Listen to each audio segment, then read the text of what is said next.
Cayin's N3 Pro portable music player has vacuum tubes in it. Let's check it out.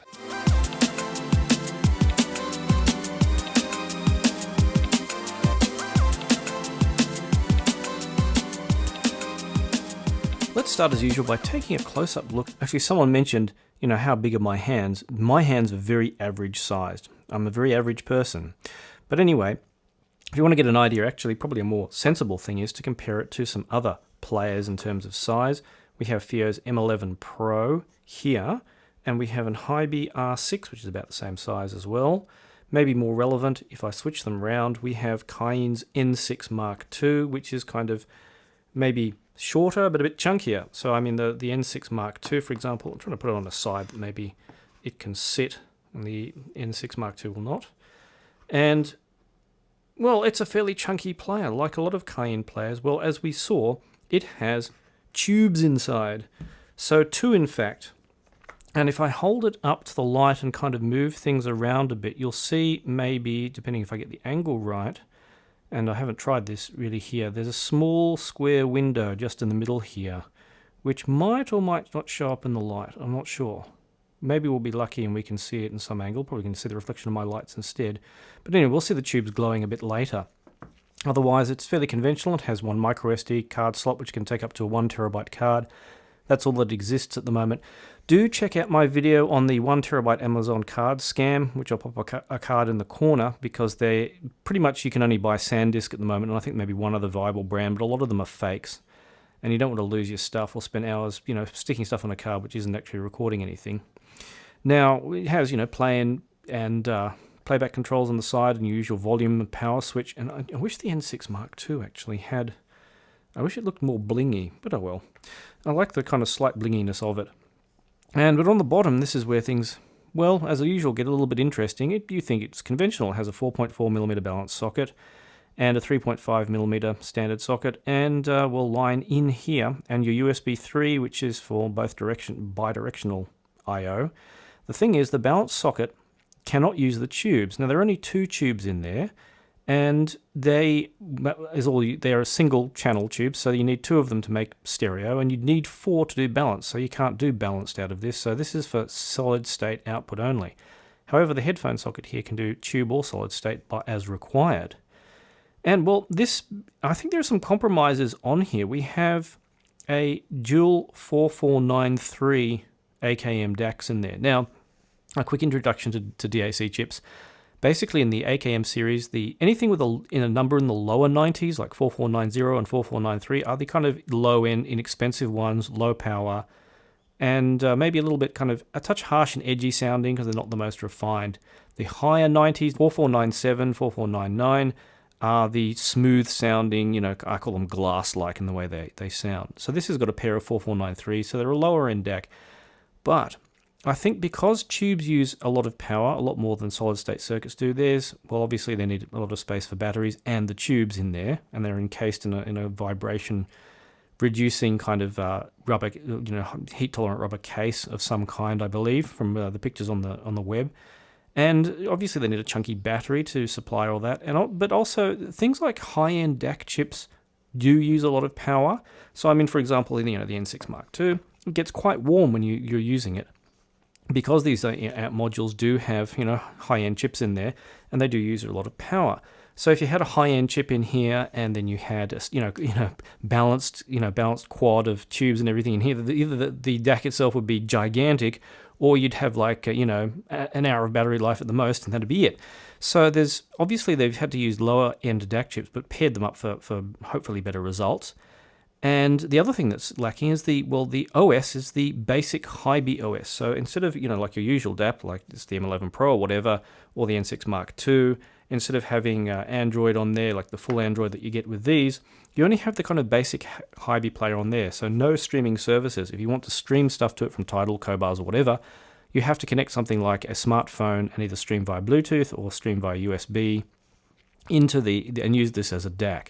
So that's the kind of limitation you're getting. And you see I've got some DSD on here at the moment, which is something I was listening to. But let's see if we can get back to the very start of the Hybe OS, which is kind of, well, boring and a little bit confusing at first. It shares some similarities with kind of Android stuff. I mean, you have the drop-down screen, the, well, what do you call it, sheet, I suppose they're called, where you can change various settings, like gain and the tube modes and whatever, which I'll show you in a bit, and the kind of DSD output if you're using this as a DSD source to, say, another DAC, and with the Bluetooth settings and that kind of thing. Actually, it's pretty decent. This is just so if you do watch this in the future and you see some things different from what you know about this device, if you're watching this, say, like in a year and they've upgraded the firmware and features, I'm using firmware version 2. So if, say, there's a firmware version, say, 3 or something out and has different features, that will explain why this video is different. And you can usually, access the most common things on here because it's mainly, playback from the micro SD card is the primary thing. Usual thing where you can access folders, and a list of recently played songs, for example. You can see the stuff I've recently played, and favorites and that kind of thing, which I don't have a list of favorites on here, and any playlists you've created on there, and stuff that's recently added, which of course is not on there either because I filled up this micro SD card quite a long time ago. And you can list songs. The nice thing, at least about the Hybe player, is you do get some album artwork coming up there, which is nice. Scroll speed, there you can see it's, well, not the fastest, but it does, well, it works. So there's obviously a little bit of a processor limitation in here because it's got a lower power processor. All the power's going to the tubes again. That's where, it ends up with some limitations, as you might not be surprised with what the features that are available. So it seems sort of crazy, why wouldn't you just use an ordinary amp? Well, some people want to play around with tube amps. And it's there if you do want it. But at least it has, well, enough in the way of general features.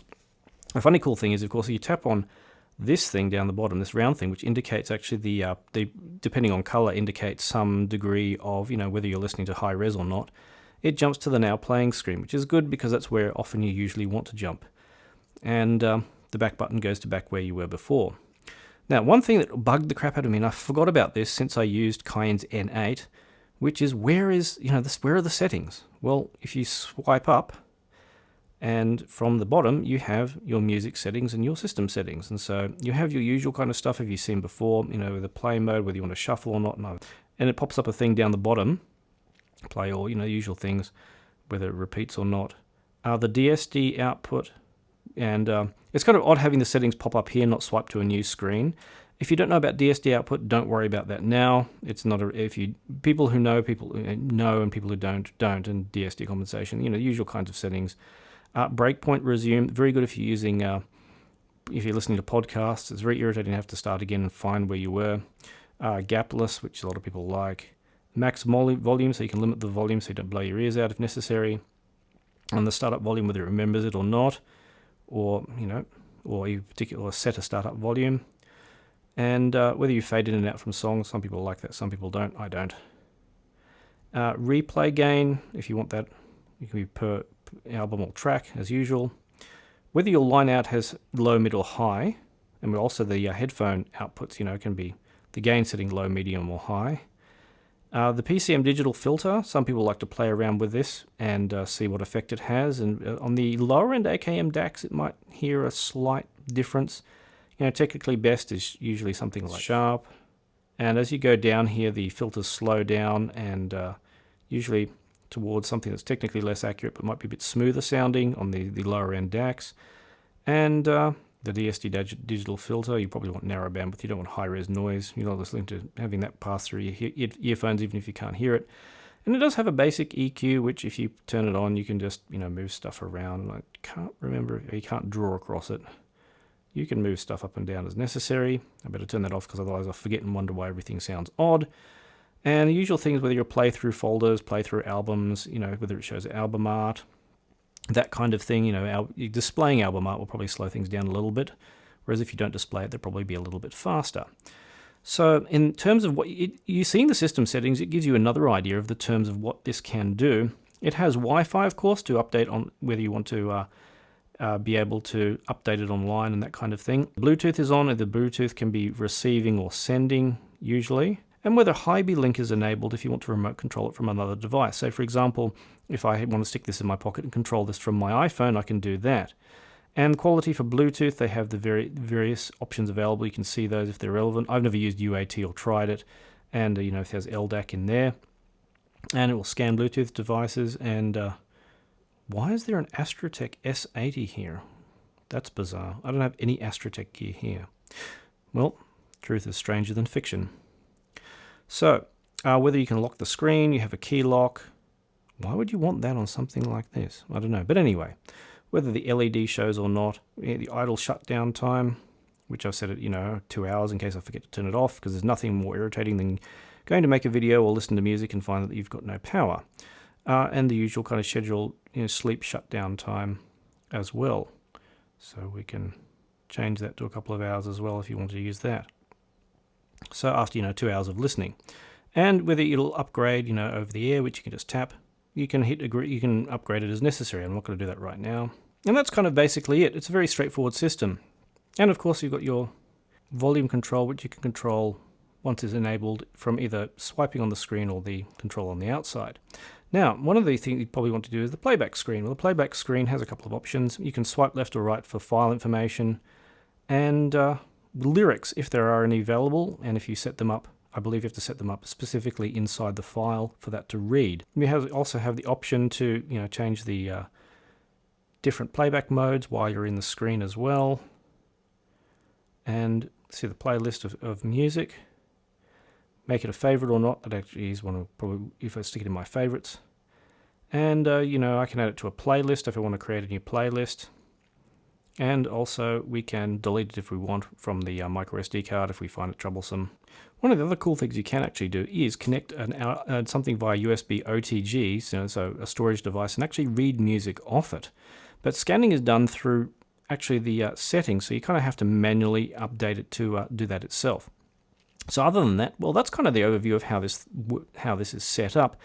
And after my break, the impressions of how this sounds with a variety of, in-ear monitors and headphones. With these, players, I've got out here some in-ear monitors, which is where I did a lot of listening, which I'll explain why in a bit.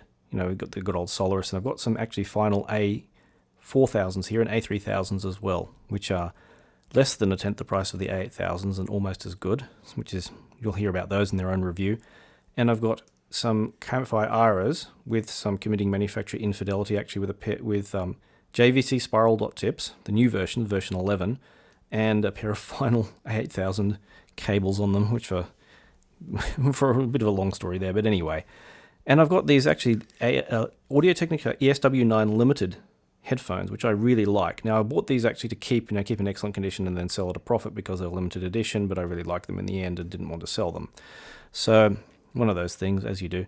And I kind of using these as an example of full-sized headphones. I mean, I tried other full-sized headphones, but let's talk about that. So the main thing to look at with players is this is, a kind of $450 to $500 odd player.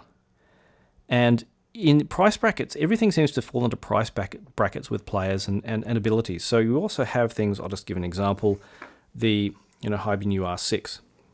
So players around this kind of range tend to have about the same level of performance. So for example, this uses a Sabre chip, and this uses a pair of AKM 4493 DACs with the lower end of the range. But the sound between them is kind of roughly similar in terms of resolution. It's not going to quite, as they say, do justice, as people like to say on forums, to these high-end IEMs, which are now being squeezed off camera. Even these cheap versions of the high-end IEMs, you'll still get more resolution out of a better player, like this N6 Mark II. And in that, so you get stuff around this price range will have roughly similar kind of performance, and then stuff that the $700-900 range will have better performance. We have M11 Pro, again, sitting on my desk. And then the 1,000+ players, again, jump up again. Here we go. N6 Mark II, etc., M15, all that. And then you have the uber high-end players, which I don't know about the value of those. I'll have to try. And then the king of the hill is the Cord Hugo 2, but again, another discussion there. So we're talking about similar kind of performance.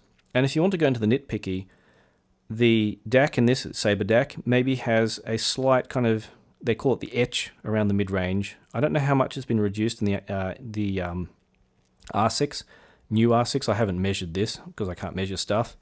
and I haven't seen measurements to see if it's there, but it does sound a little bit, maybe a touch, imperfect around the mid-range, whereas the AKM 4493 tends to be a little bit more kind of edgy in the treble, like cymbals don't quite sound really like cymbals. It's kind of, that's where they're subtly different. And if you'd like me to listen to high quality acoustic music and more stuff on the right, maybe less so the stuff on the left, which is just what I happen to be listening to while I was comparing things, then you're going to notice it. But for most music, it sounds fine. And actually, I thought the N3 Pro sounded warm, to be honest. But when I compared them, they sounded about the same kind of. There wasn't like an artificial warmth. And I'm talking about the solid state output, which in this case was the 4.4 millimeter output or the 3.5 millimeter output in solid state mode. So the main thing I noticed is that this has a lot less power. Now, before we talk about that, say with full-sized headphones, even these Audio Technicas, which are fairly basic, easy to drive things. Now, I'm limited to the 3.5mm port because I haven't recabled these, but the 3.5mm port of the R6, or the new R6 I should say, it distinctly provided more space in there. And that's because the N3 Pro is very limited in power. So we're talking about, with a 4.4mm, you have 800 milliwatts output, which is, quite decent, same kind of thing as one of these other players like the Hibi R6. Enough to drive full-sized headphones, but when you turn it up loud, of course, there's going to be some kind of compromise like we found with the R6, that it's just not going to do as well as a desktop amp or a higher-end thing like the $1,000 plus ones, again. So that's the kind of where it puts it in place. You get some full-size headphone driving ability, but not great headphone driving ability. There's a limit there. But the main thing you want to talk about is tube mode. We can only do that out of the 3.5mm port. Now, the problem with that is the 3.5mm port is limited to only, in solid state mode, 250 milliwatts, which is getting down quite low. If you listen quietly with full-sized headphones, you can get away with it, and only 130 milliwatts from the vacuum tubes. So that's where it started. You obviously noticed using the vacuum tube mode that the kind of Audio Technicas didn't sound quite so great compared to the R6, the new R6. Let's just put it in, let's just fire it up. And the thing when you fire it up is you see it goes, please wait. And you have to wait 5 seconds. So the problem with this is if you put this in DAC mode, is that the source, and in my case, say Roon, has no idea that this has to warm up and needs 5 seconds delay, and will just start playing, and so you lose 5 seconds of the music. What you actually do is if you switch between tube and solid state mode, if you switch to solid state mode, it just goes instantly into solid state mode. Or if you switch from triode to ultra linear mode, it goes fairly instantly with a slight, you notice the switch. But the thing is, you can actually start playing in solid state mode, and then when you hit the tube mode, the music will keep playing, and then when the tube is finally warmed up, it just switches over fairly seamlessly. So there you can get away with that in DAC mode, and you can switch them even while it's in DAC mode. You can still access that swipe down to control stuff as necessary. Now, in that, I don't know if you can see the tube mode. You can, if I can, now you may just be able to see a slight red glow in front of my finger, and that's the tube glowing.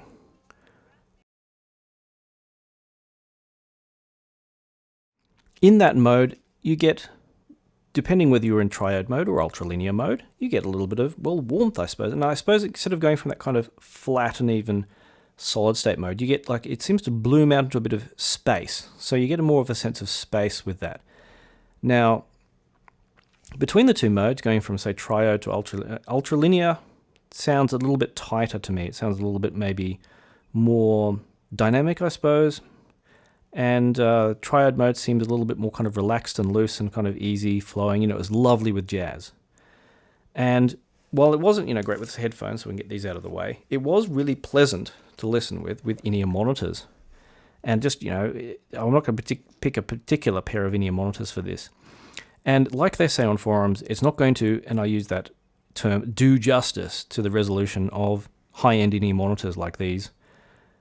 It's just, you're not going to have the same resolution as you get. I mean, if I switch to the N6 Mark II, well then, big jump up in resolution. What it gives you is that tube mode where you get that kind of silky smoothness and relaxed play, that relaxed presentation that's just nice to listen with. And it makes the music, relaxing and enjoyable. It's not as deep or detailed as sounding as a better player, but it's just pleasant. And that's the thing. It was lovely. I mean, for example, if you put the RS through the Hugo 2, I think that was one of my first mistakes. It was just the Hugo 2 was just too. Well, some people say cold, but that's not kind of a valid description of the Hugo 2. It's just too clean.